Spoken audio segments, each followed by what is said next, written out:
Testing. Bismillahirrahmanirrahim. Assalamualaikum warahmatullahi wabarakatuh. Selamat pagi, salam sejahtera buat kita semua.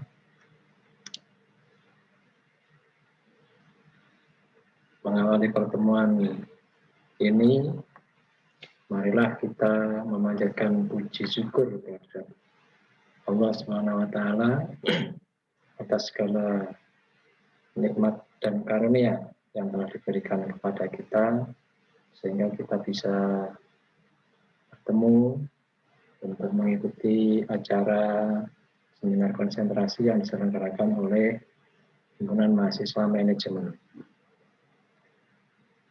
Pertama, kami menyampaikan terima kasih kepada rekan-rekan panitia dari Himpunan Mahasiswa Manajemen yang telah memberikan kesempatan kepada saya untuk menyampaikan paparan tentang bagaimana memilih konsentrasi yang ada di jurusan atau di program studi manajemen. Untuk mengawali paparan ini, saya akan memberikan pemahaman dulu kenapa Anda memilih jurusan atau program studi manajemen.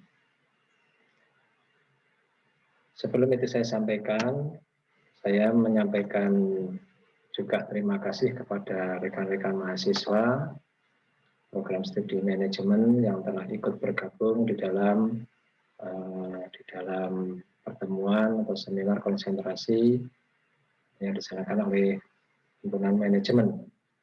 Semoga apa yang saya sampaikan ini bisa memberikan manfaat kepada rekan-rekan semuanya.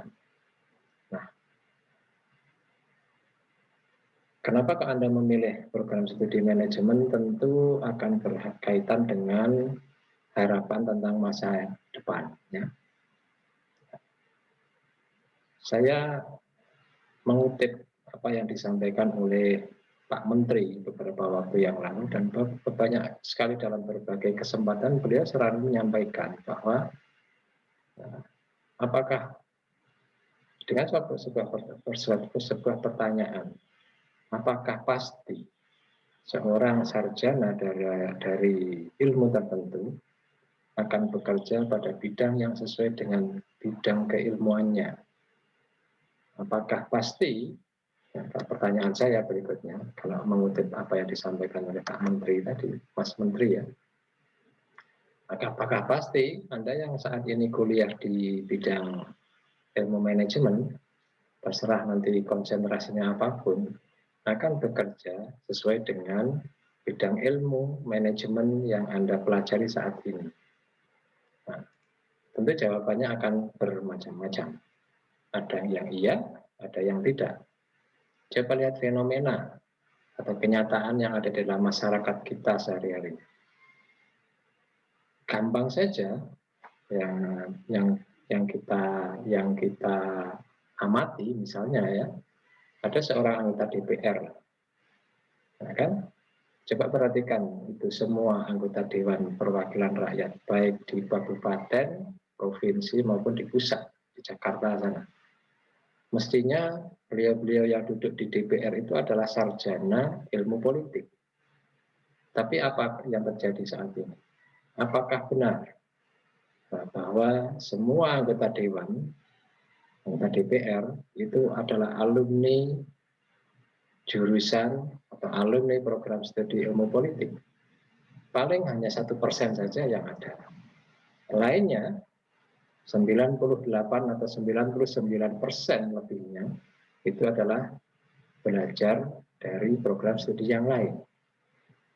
Contoh lagi, Bill Gates, Anda tahu semua ya, beliau adalah orang paling kaya di dunia tahun 2000, tahun 98 sampai dengan 2008 kalau nggak salah, 2007. Itu dinobatkan menjadi orang paling kaya di dunia oleh majalah Forbes ya. Apa yang terjadi dengan Bill Gates? Apakah Bill Gates adalah ahli dalam bidang IT, sarjananya? Ternyata tidak juga. Bill Gates itu DO dari ilmu hukum di Universitas Harvard. Nah, makanya apa? Banyak sekali, jadi benar apa katanya Pak Menteri tadi, banyak sekali yang terjadi bahwa sarjana ilmu tertentu tidak bekerja pada bidangnya pada saat nanti, terkecuali untuk bidang ilmu kedokteran. Apa yang berkaitan dengan itu? Yang eksak ya maksudnya. Kalau ilmu-ilmu sosial seperti yang Anda pelajari saat ini, tentu belum menjamin bahwa apa yang Anda pelajari saat ini itu nanti akan Anda tekuni pada masa yang akan datang. Nah, apa hikmahnya yang bisa dipetik dari fenomena ini? Nah, bidang ilmu manajemen memang yang Anda pelajari saat ini memang tidak dapat menjamin kesuksesan masa depan Anda. Jika tidak dilengkapi dengan bidang ilmu lainnya, minimal skill lain yang melengkapi bidang ilmu yang tengah Anda pelajari saat ini. Itulah makanya kemudian sekarang diluncurkan kurikulum MBKM, Merdeka Belajar Kampus Merdeka, agar Anda yang saat ini belajar ilmu manajemen melengkapi kompetensinya, skillnya dengan bidang-bidang ilmu lain yang berkaitan tentu. Tentu tidak mungkin anak manajemen belajar kedokteran, karena tidak mungkin itu bisa diterima dari situ ya. Paling tidak kemampuan yang harus Anda miliki adalah belajar IT, ilmu komunikasi misalkan begitu, yang mendukung kompetensi bidang ilmu yang saat ini Anda pelajari. Nah, kalau begitu, saya salah pilih dong memilih jurusan atau program studi ilmu manajemen. Jawabannya bisa relatif. Tapi kalau menurut saya, itu adalah pilihan yang paling tepat. Jadi Anda sudah tepat memilih program studi manajemen. Perhatikan saja di slide yang akan saya paparkan di sini, bahwa Anda sudah banyak, sudah lewat semester 1, sudah lewat semester 2. Anda sudah mempelajari mata kuliah pengantar manajemen, mata kuliah pengantar bisnis, Anda sudah pelajari. Di situ Anda sudah bisa, sudah hafal paling tidak definisi manajemen dari para ahli. Ya, bisa dari G.F. Terry, Maslow, atau yang lain. Nah, apa yang bisa kita simpulkan dari beberapa definisi ilmu manajemen dari para ahli itu? Saya tidak akan menyampaikan definisi masing-masing dari para ahli, tapi saya akan menyimpulkan saja. Jadi, menurut para ahli, manajemen adalah suatu proses. Manajemen berkaitan dengan mendesain dan mengelola lingkungan organisasi, baik internal maupun eksternal. Manajemen berkaitan dengan pencapaian tujuan organisasi yang telah ditetapkan dan dilakukan secara efektif dan efisien.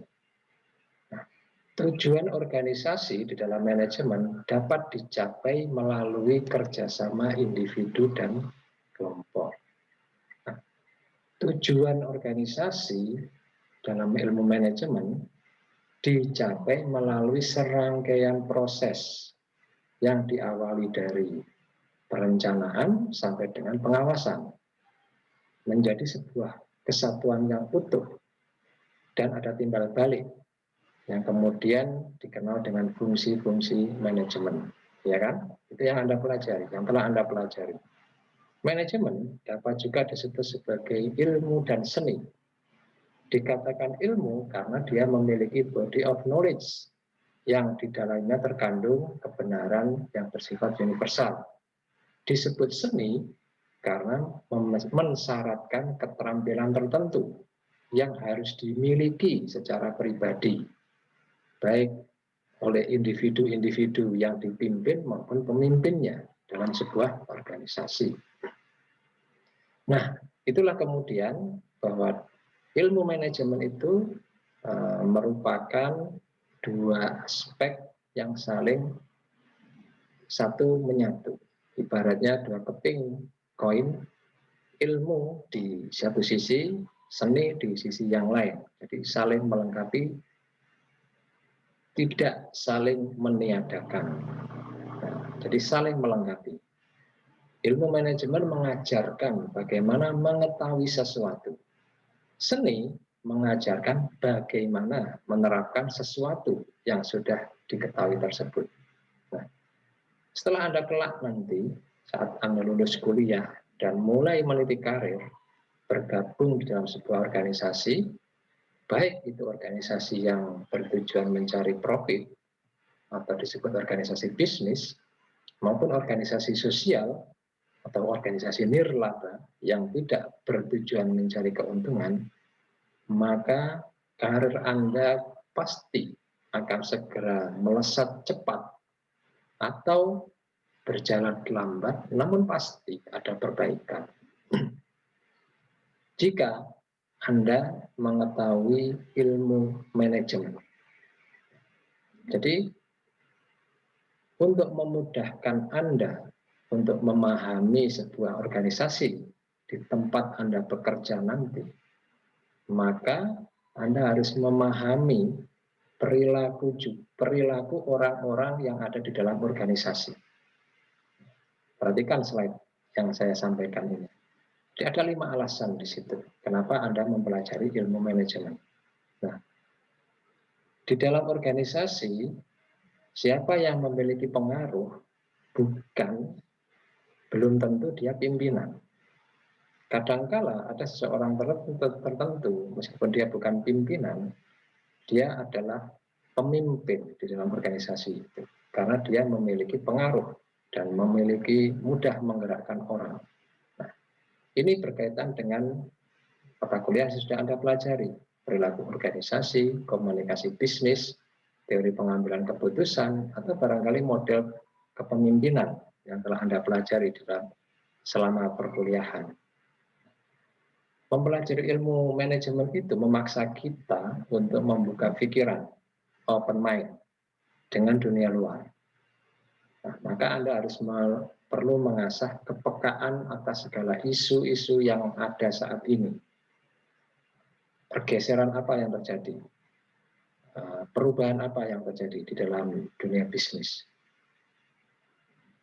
Karena perubahan lingkungan ekonomi yang saat ini tengah Anda pelajari dalam bidang ilmu manajemen berkait erat dengan lingkungan yang lain, baik lingkungan sosial, politik, maupun teknologi.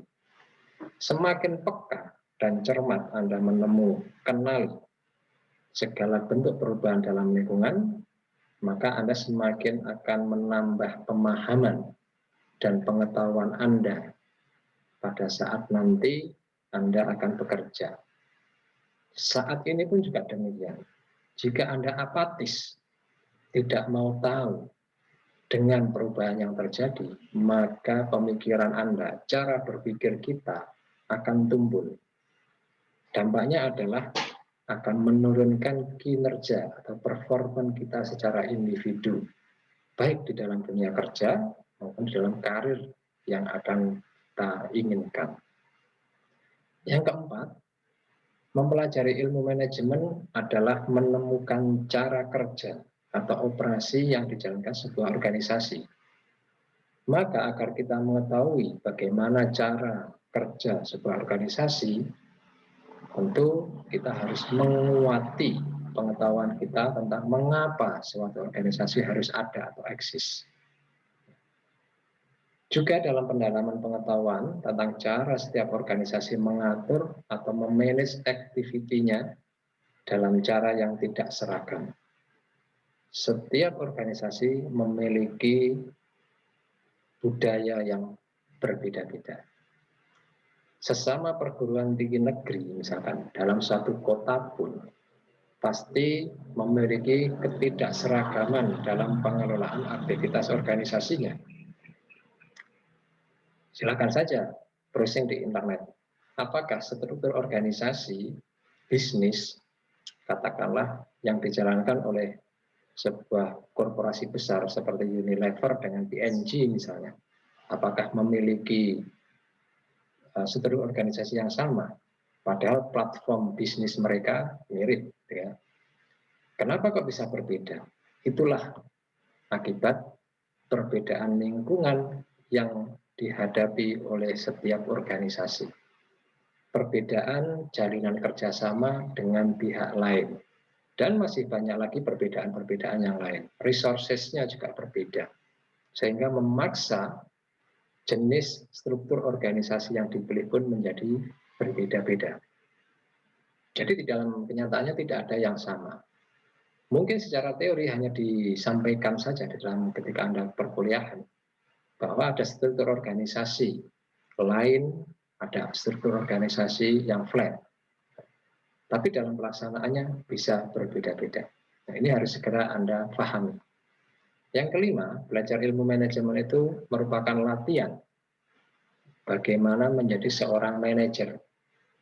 Karena Anda akan mengelola bisnis nantinya, akan mengelola organisasi. Nah, masing-masing memiliki peran yang berbeda-beda. Nah, pemahaman akan peran ini hanya dimiliki jika Anda belajar ilmu manajemen. Nah, silakan direnungkan, apakah ini Anda sudah pelajari atau belum. Kalau belum, segera dilakukan evaluasi kepada diri Anda sendiri. Nah, oleh karena itu, mempelajari ilmu manajemen itu berkaitan dengan eksistensi sebuah organisasi. Nah, Peter F. Drucker disebut dengan Bapak Ilmu Manajemen, menyatakan bahwa sebuah organisasi itu eksis, bukan tanpa tujuan. Organisasi bisnis itu didirikan untuk mencapai tujuan. Nah, baik tujuan sosial, masyarakat, komunitas, maupun tujuan individu. Dan untuk memuaskan kebutuhan semua stakeholder. Tidak bisa memutuskan, tidak bisa hanya memuaskan satu kelompok saja, tapi harus memuaskan semua kelompok yang menjalin hubungan bisnis dengan sebuah organisasi. Jadi, sekali lagi, eksistensi sebuah bisnis, sebuah organisasi bertujuan untuk memuaskan kebutuhan individu, komunitas, maupun kebutuhan masyarakat. Bagaimana sebuah pasar tidak akan puas dengan suatu produk yang Anda tawarkan, maka eksistensi perusahaan itu tidak akan berlangsung lama lagi. Ini menunjukkan bahwa organisasi eksis karena dapat memuaskan kebutuhan semua stakeholder. Sebuah bisnis atau ide dengan konsep atau ide yang hebat pun, jika produk yang dihasilkan tidak memuaskan pelanggan mereka, tidak memuaskan konsumen mereka, atau tidak dapat memenuhi kebutuhan pelanggan atau konsumen mereka, bisnis ini tidak akan berlangsung lama lagi. Nah, oleh karena itu, eksistensi sebuah bisnis tergantung kepada pelanggan atau pasarnya. Coba perhatikan circular flow.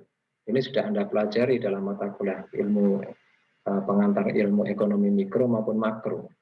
Ada dua sisi rumah tangga, baik produsen maupun rumah tangga konsumen. Nah, model ini menjelaskan bahwa dalam konsep pasar, dalam ilmu ekonomi, terjadi interaksi antara sisi produsen dengan sisi konsumen. Dan masing-masing pihak saling membutuhkan. Pelanggan membutuhkan barang yang ditawarkan oleh produsen. Atau pasar membutuhkan, rumah tangga konsumen membutuhkan barang yang ditawarkan oleh rumah tangga produsen. Nah, apa maknanya? Produsen yang memiliki atau konsumen akan membeli jika produsen mampu menawarkan sebuah value tertentu yang diinginkan oleh pasar konsumen. Dari sinilah terjadi pertukaran atau jual beli di antara mereka. Sebenarnya kedua belah pihak ini memperjualbelikan value atau nilai. Nah, sehingga yang terjadi adalah pertukaran value di dalam pasar itu, dalam interaksi dua sisi model ekonomi sederhana ini. Kesimpulannya apa?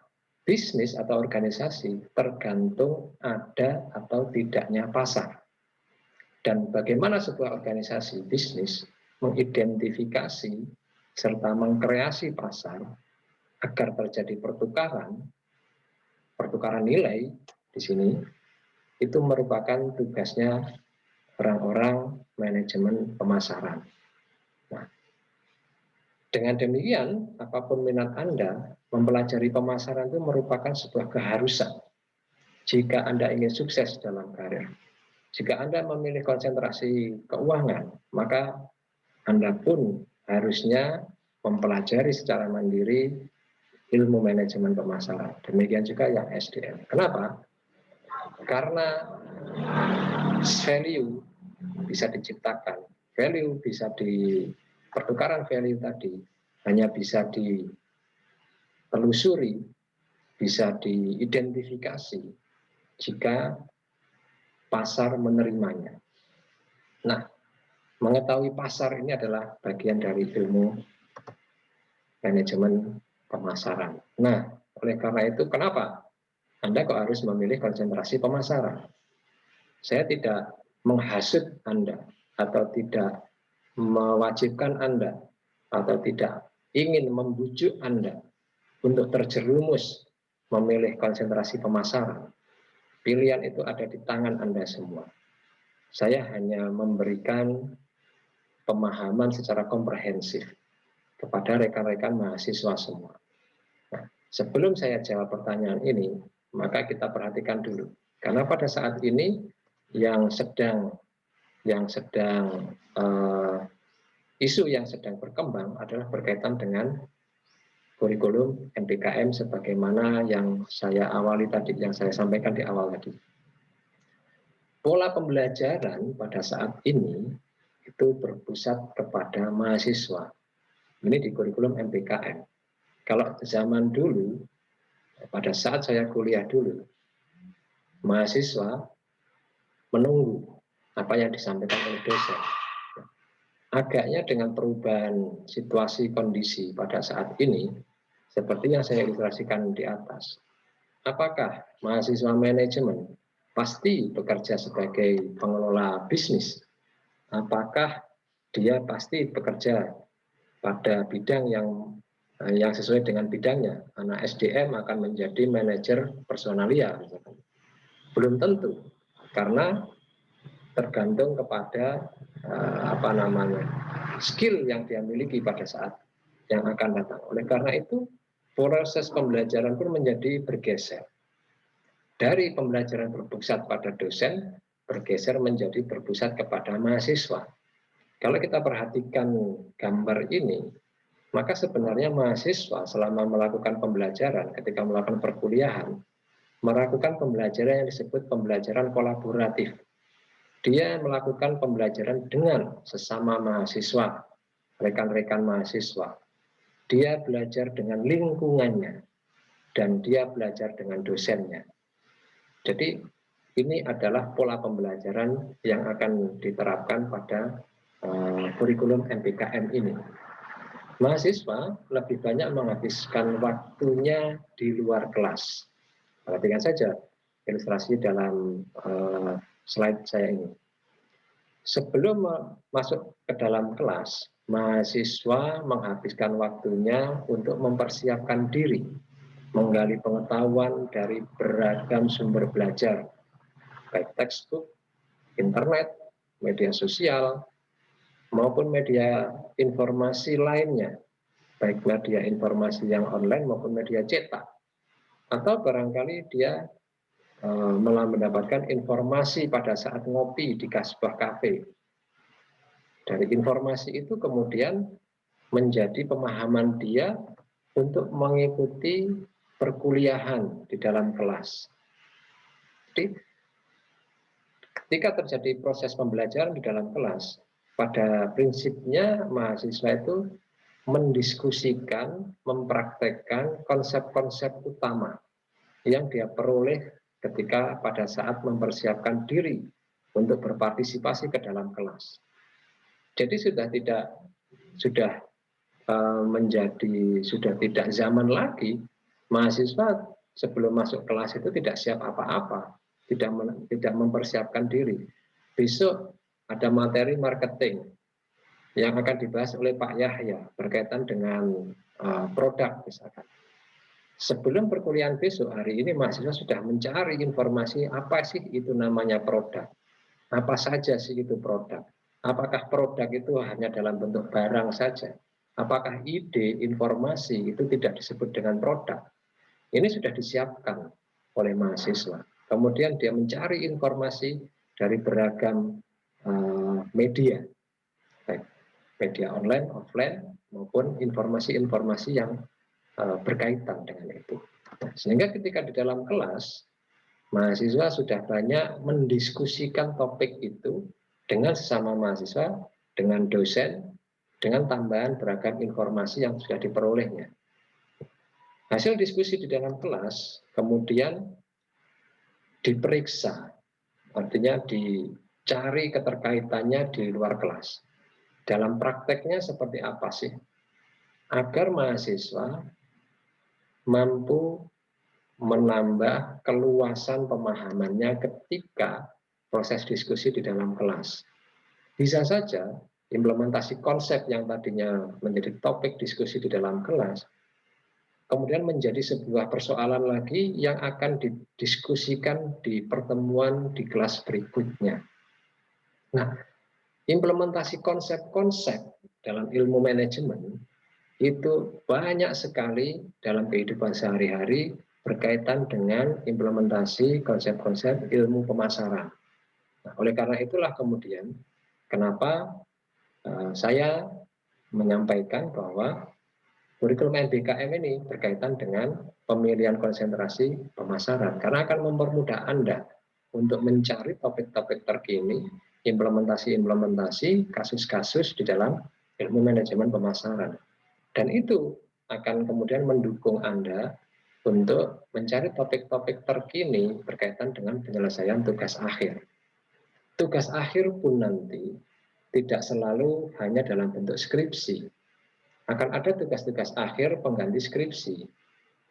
Semisal, bila Anda bisa magang di dalam sebuah industri, dan industri itu diakui, bonafide, diakui oleh program studi, Anda bekerja di situ, untuk magang selama 6 bulan, atau bahkan 1 tahun barangkali begitu, maka Anda selesai dari magang, bisa jadi itu menjadi terintegrasi dengan penyelesaian tugas akhir Anda. Nah, ini sedang didesain perencanaan dalam pelaksanaan implementasi kurikulum MBKM. Saya yakin rekan-rekan yang saat ini sedang mempersiapkan diri untuk memilih konsentrasi, saya yakin ini sudah mengikuti implementasi dari kurikulum MBKM itu. Ini berkaitan dengan kurikulum MBKM dalam implementasi pemilihan konsentrasi pemasaran. Nah, secara subjektif ya barangkali atau bisa juga objektif juga. Mengapa harus belajar pemasaran? Intinya adalah seperti yang saya sampaikan tadi, keberhasilan suatu bisnis itu didukung atau didorong oleh penyediaan barang dan jasa atau produk yang diinginkan dan dibutuhkan oleh konsumen. Value tadi. Jadi, value yang dibutuhkan oleh konsumen itu adalah disediakan oleh produsen. Bagaimana memahami value ini? Inilah menjadi salah satu topik yang dibahas di dalam ilmu manajemen pemasaran. Nah, keberhasilan ini tentu dapat dicapai jika perusahaan dapat melakukan analisis pelanggan dan pesaingnya dan membuat keputusan yang tepat mengenai produk apa yang akan ditawarkan. Jadi menciptakan sebuah produk tidak kemudian sekedar menciptakan begitu saja, tapi harus diawali dengan analisis pelanggan dan pesaing perusahaan, agar produk yang dia tawarkan, yang dikreasi itu tepat. Berikutnya, berapa sudah kreasi produknya diketahui, maka berapa harga yang harus ditawarkan, bagaimana cara mempromosikan, dan bagaimana cara mendistribusikannya. Ini adalah topik-topik yang dipelajari di dalam manajemen pemasaran. Ini semua akan harus diketahui oleh rekan-rekan yang akan belajar di dalam ilmu pemasaran. Anda mungkin sudah mendapatkan mata kuliah pengantar ya, manajemen pemasaran, semua konsentrasi. Tapi secara lebih detail, bagaimana itu produk, itu akan dibahas tersendiri dalam konsentrasi pemasaran. 1 semester itu dibahas produk. Bagaimana menciptakan strategi pemasaran, itu dibahas tersendiri. Bagaimana komunikasi pemasaran atau promosi, itu dibahas dalam 1 mata kuliah tersendiri di dalam konsentrasi pemasaran. Nah, intinya apa? Outputnya dalam mempelajari pemasaran adalah memahami proses pengambilan keputusan pembeli dan penjual di pasar. Karena orang pemasaran dituntut untuk dapat menciptakan income generating bagi perusahaan. Di ujung tombak perusahaan itu ada di tangannya orang-orang pemasaran. Oleh karena itu, ketika mempelajari pemasaran, orang-orang marketing itu memahami peran dan dampak pemasaran dalam masyarakat. Bukan hanya bagi pelanggan, tapi dampaknya bagi masyarakat bagaimana, dari masyarakat sosialnya. Bagaimana menerapkan model perilaku dan alat kuantitatif untuk analisis masalah-masalah pemasaran. Oleh karena itu dalam ilmu pemasaran juga ada alat-alat riset atau alat-alat analisis yang digunakan untuk riset pemasaran. Bagaimana mengembangkan sebuah strategi pemasaran.